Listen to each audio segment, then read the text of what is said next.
Welcome everybody to the weekly WP Roundup with BJ Keeton. That is me, and every Friday afternoon we go live and talk about some of the best news, tutorials, and resources that were published this week about WordPress. We have a really strong community. We already have some comments coming in on Facebook and YouTube, so feel free to throw any questions you may have in there. Say hi, make friends, do whatever you want to do. And then we also have all of the links that we'll be talking about and a whole lot more in the description of the video. So make sure that you expand that out below us so that you can see everything, because there's a whole lot of them. I'm glad to be here today. It's crazy. That last week it just kind of came on me. I was suddenly sick with an upper respiratory infection, and today I'm still doing my best to suppress a cough. So today will probably be a short stream so that I don't just get into coughing fits in front of you guys. But I did want to make sure that we did this, wanted to say hello. Like Ronak says on in YouTube, it's like, oh, you're back. And it's like, yeah, we'll see. You can probably hear my voice being a little bit weird right now.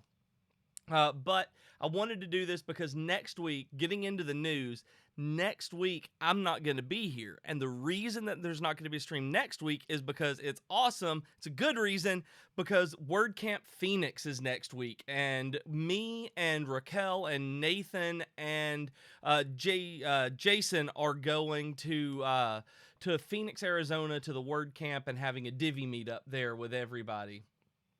We really want to see you there. We would love to see you there. So if you're able to come by, if you're in the Phoenix area, if you're coming to the WordCamp out there, we highly suggest, of course, want to see you at the Divi Nation meetup. That will be next Thursday morning at 7:30 a.m. You can find all of the details in the first link under the news. It's going to be great. I've been to these before. They're super fun. I really have fun. That is where I got Divi shirts initially. So if you're in the area, those might be there. I haven't heard yet. But if I see Madeline is like pretty far from the Phoenix area. Yeah, Romania, just a little bit of a travel for a WordCamp. There will be closer ones with WordCamp EU this year. And as far as I know, Mac and Donietta are going to be there this year at WordCamp EU. So we're really excited about that. This will be our first showing at in Europe at one of the WordCamps. So if you can make that one, I can't remember where it is this year, but that one would be much closer than Arizona or even US this year in St. Louis again.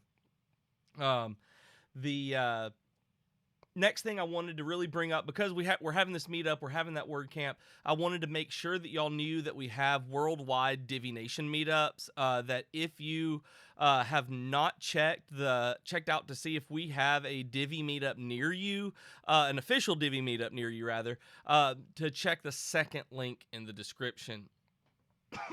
Excuse me. The second link in the description takes you to our Divi Meetup network, so that you can go and see if there's something around you. We have them all over the world, India and all over Africa. We have multiples in Europe, the US. We have, I believe, I can't remember where all they are. I mean, there's so many. There are 50 something now. So y'all absolutely would love that. I see got a question. Is Divi coming to Palampur, India? That actually sounds familiar. Let me look at the meetup. Ronak, let me see.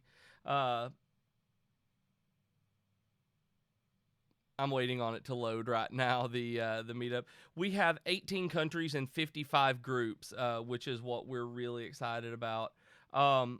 We have in India, Ronak, we have Pune and Mumbai and Mahesana are the ones that we have in India. I'm not actually that sure about Indian geography, and so where they're located in what areas, and where Palanpur is. Palanpur, I apologize for my terrible pronunciation, but we do have 3 in India, in Mahesana, Pune, and Mumbai. So if any of those are near you, those would be the best bets.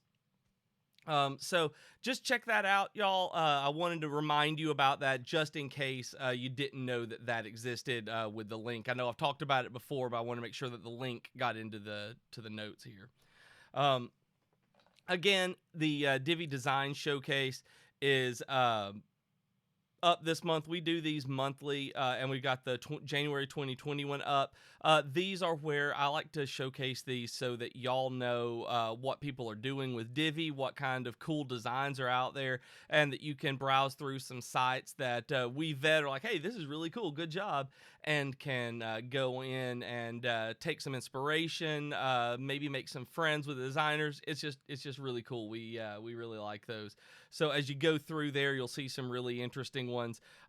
In these, the ones that caught my eye were like Zipline Recruiter or Zipline Careers. I'd actually seen that one just searching around stuff earlier this week. While just searching for jobs and stuff for friends, it was like, oh, that's cool. And then I saw it in here. I'm like, oh, look at that. Purple Lemur is really cool. I thought they did a great job. Prugners, I'm not sure, but I really like the way that they've set up their site too. There's just some really, really good stuff out there, and I wanted to make sure that y'all see this stuff. Like, that's the big thing. Like, one of the things about live streaming to me is about communicating and talking with everyone, and also just kind of getting stuff out there in the world so that y'all know about it and kind of become champions of it, where I want to get these ideas out there and y'all to see these things that the designers are doing. So I always really, really, really like the design showcases. And I see that Runak says my sauna is about 30 kilometers from Palampur. It's too close, so I'll attend. That's awesome. I'm glad to hear that. I'm glad that it's fairly close there. That's not too terribly far to drive, or if you're a runner, it's not ridiculous to run. About 18 miles in the U.S. If you use that, so that's not bad at all. And then the last thing I wanted to point out is in the news is that I love online conferences. That conferences are great. Like, I love going. I like being able to interact with people and sit through panels and really just get that community atmosphere, which is one of the things about WordCamp Phoenix that I'm looking so forward to.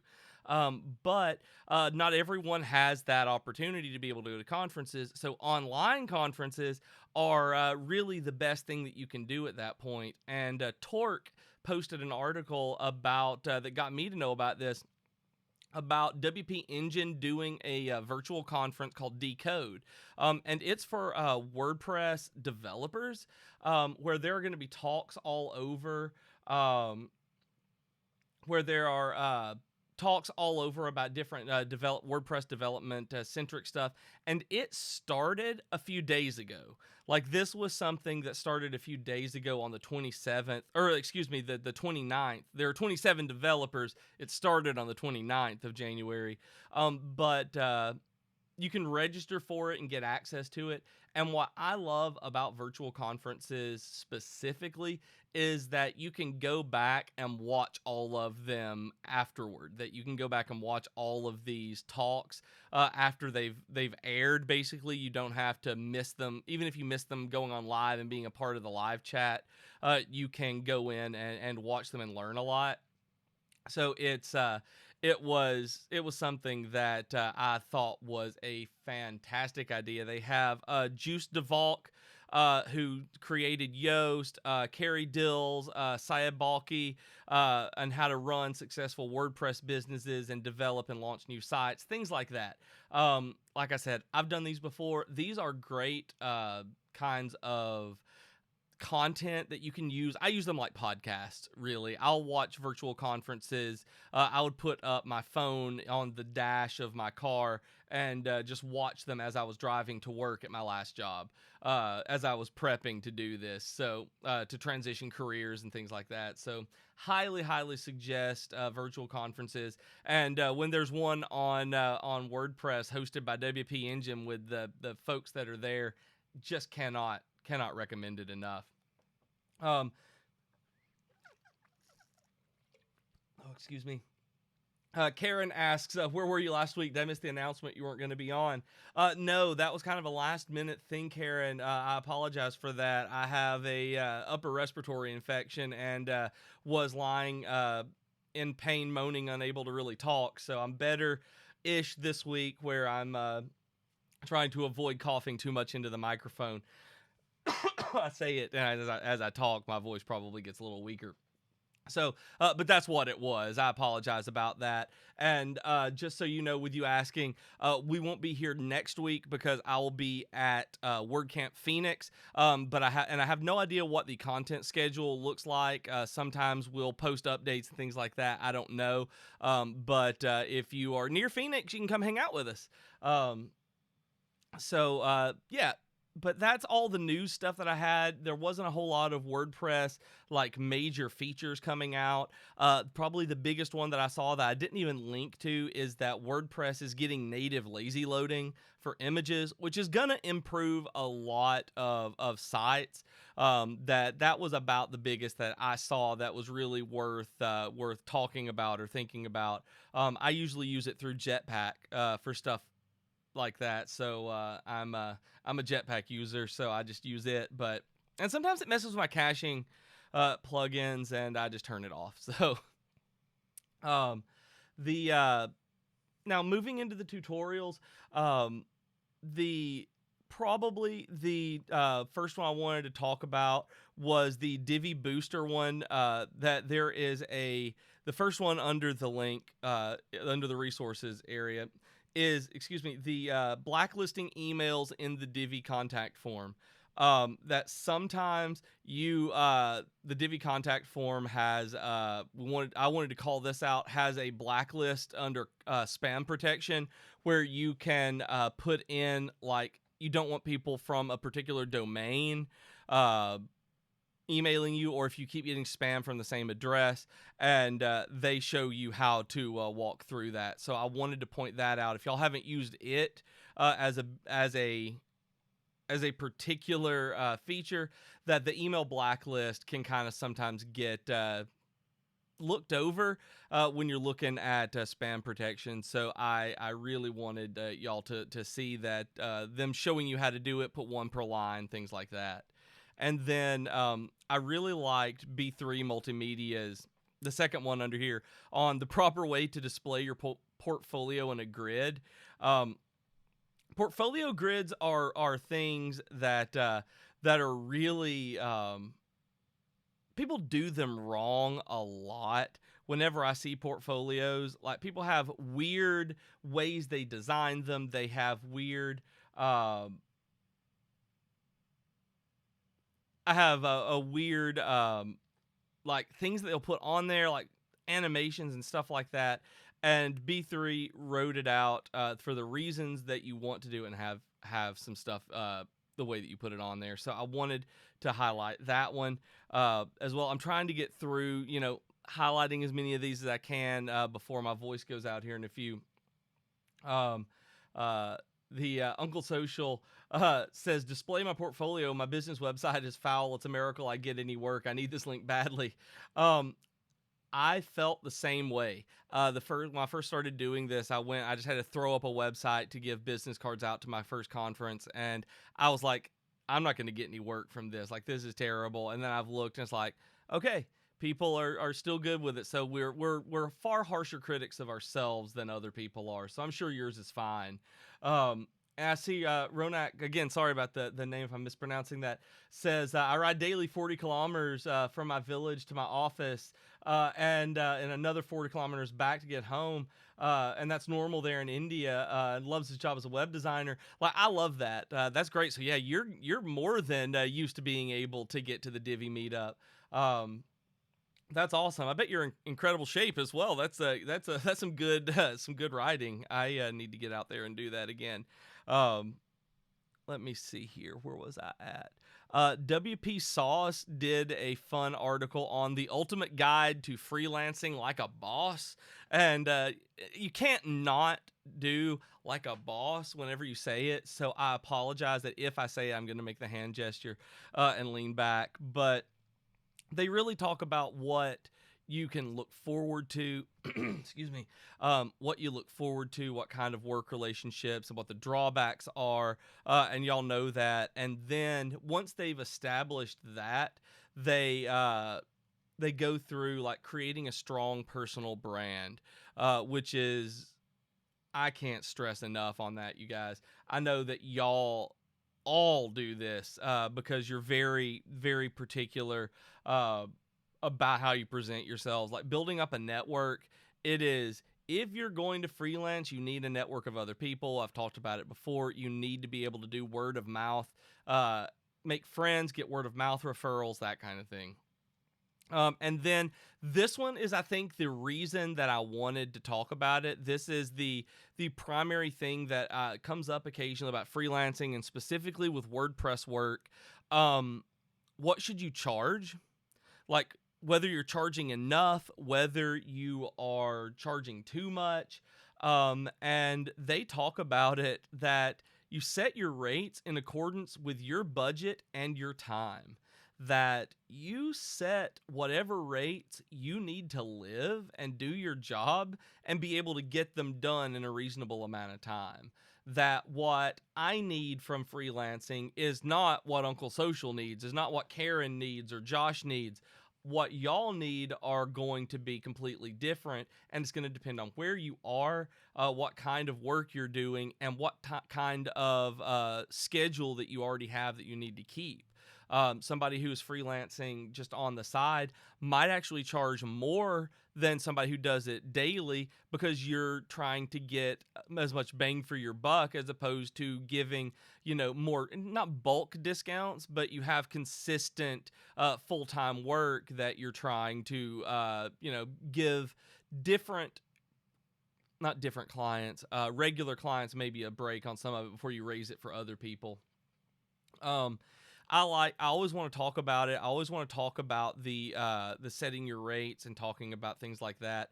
The best advice that I ever got was from an author, Tobias Buckell, and he said that when you're negotiating a rate and you don't want to give a hard rate for whatever kind of work that you're doing, say something along the lines of, well, I've been paid as little as this, but as much as this for this kind of work. So we can work within your budget to see what works for you. Stuff like that generally is a good idea. That has worked for me in the past. I know friends who it's worked for. And so setting your rate really is a negotiation sometimes, but you have to make sure that it's worth your time. That's why I wanted to bring it up. Is it is worth your time. And Josh is right. If you're too busy, raise your rates. That is not a bad point. You will lose people, not be busy, but still being able to make as much money. I know that I have a friend who, when he was freelancing, basically every client that he got, maybe every batch of clients that he would get as he went through cycles, he would raise his rates every time. Like if he was in January and got 2 new clients, they would be $70 an hour. If in February he got 2 more new clients, then they would be $75 an hour.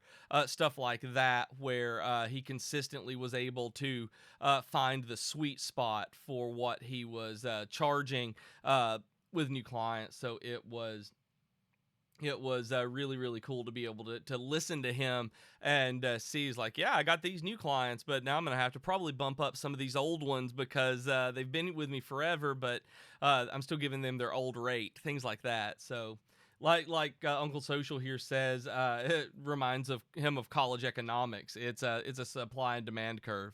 Um, One of the, like I said, the rest of this is really good. They talk about having a dedicated workspace. Like, this is where I work. I don't do anything else but work in here, so it's very easy for me to separate, like, this is my job, and so I go in there. Like, I don't even really play video games on this anymore. This was my gaming computer for a while, and I don't really do that anymore. I go play the Switch in the living room because this is work area now.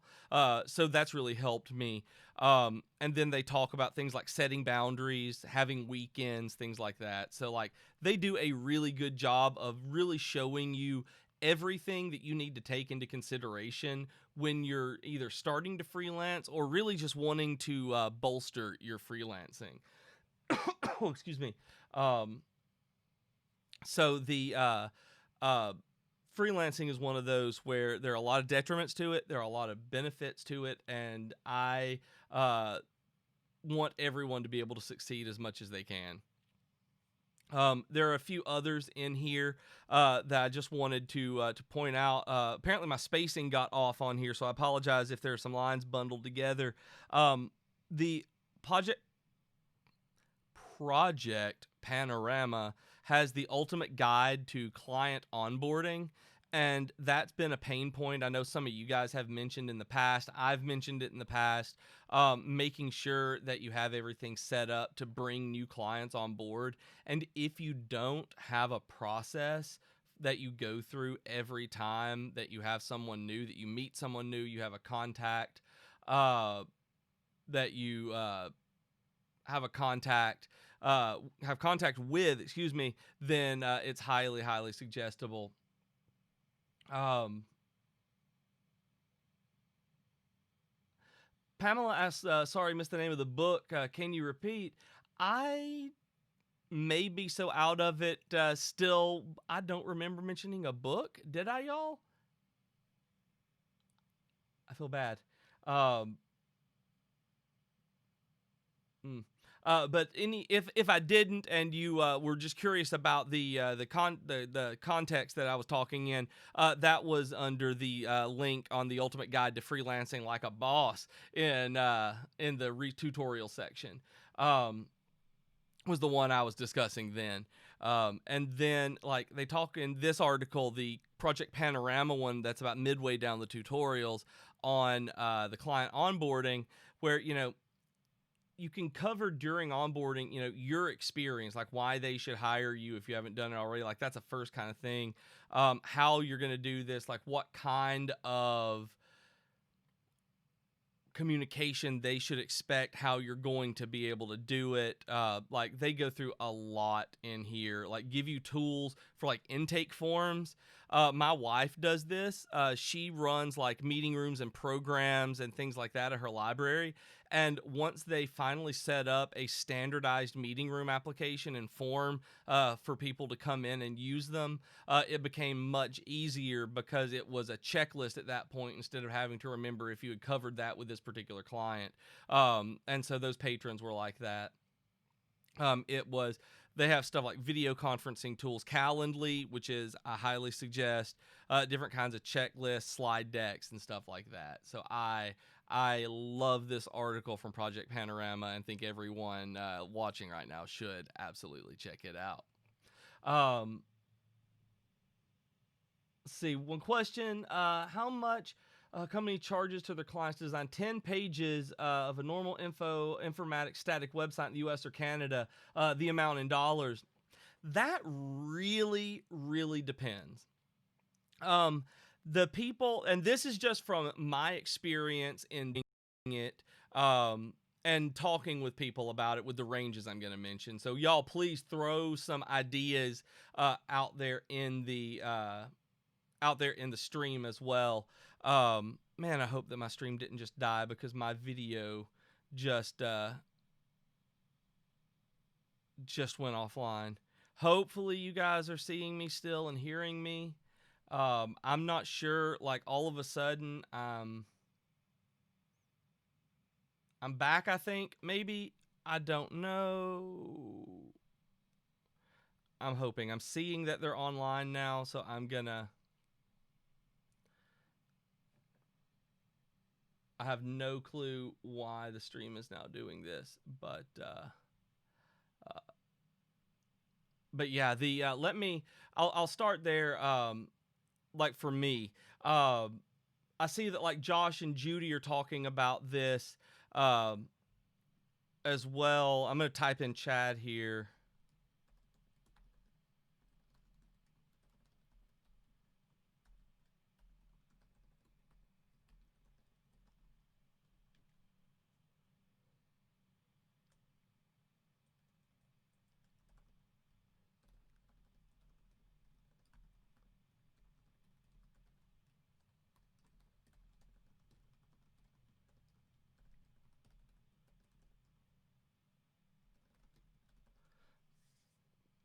I'm trying to get back to y'all. I apologize. I'm showing that there's a good connection in the software. I'm gonna check that out, and then it's cutting in and out. I apologize about this. I see. Maybe I'm back now. For some folks, I'm going to finish this, and then I'll have to just cut out because it is cutting out anyway. One the in terms of the money and getting paid in the U.S. and Canada, I think it depends on features, and if you're looking at just basic ones, I've known in my area and people I've talked to who start out at about $1,200 per 5-page website. I generally personally don't take a project if it's under 500. And that will either be spread out over a certain number of hours or a very particular simple website that I may be working from a template on. I don't know about yours. And now I'm seeing that people are saying that I do not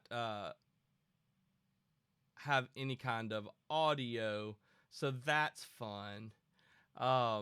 But then I see Josh. I'm gonna hopefully have this show up again. Um, the I see Josh Collier had mentioned up here that it could be 2,500 to 3,500 depending on features. I've known some that I gave a quote for one client whenever I was doing it, and it was a very feature-intensive website that was basically an e-learning site. And what she wanted was an education platform for me to put together, and it was going to be $20,000. By the time I looked out at my rates, how long this would take on top of everything else, and it was a massive undertaking. So it really just depends on what the thing is. Like a 10-page website with simple information, stuff like that. If you're coding it yourself and not using a template or anything like that, I would start personally probably at least $1,000 and 1,500 ish depending on the client. It really just, like I said, it really depends on your location, who your client is, and stuff like that. My voice is, I can feel it starting to go. I can feel my throat right here. With having the connection issues as well, I'm going to call it. I will see you guys in a couple of weeks. Remember that we go live every Tuesday as well with a Divi use case. So at 3 p.m. on Thursday, or 3 p.m. on Tuesdays, Jason or Donietta comes in. Whenever we have a feature release, Mac comes in at 6 a.m. Eastern to be able to talk about that and answer questions. And then I come in on Fridays at 3 p.m. to be able to answer questions, talk about you guys, and then get this kind of feedback, like get involved in the community. I'm seeing that. I'm seeing in the comments, I'm getting distracted by comments as I'm leaving. Uncle Social says some freelancers, and usually not good ones, put priced packages on sites, 5 pages sites for £300, but they're usually awful sites. Generally, that's the way that it is. If they're going to be stock sites, it's like, I can give you a 5-page website for $500, £300, whatever, very quickly, and it's going to be very bare bones and does very little customization. And then, like Josh says, e-commerce is way more, has a minor league hockey team site and quoted them $10,000 because of features. Like, they just go in and out depending. So, And Madalena, feel better and see you on Valentine's Day. I was like, I guess you will. Like, I think it will be the day before Valentine's Day, but you'll see me on Friday the 13th, y'all. I hope you have a fantastic week and weekend. And I cannot wait to meet those of you who I get to see in Phoenix. So I will see y'all on Thursday in person, hopefully. Bye, everybody. Y'all have a good week.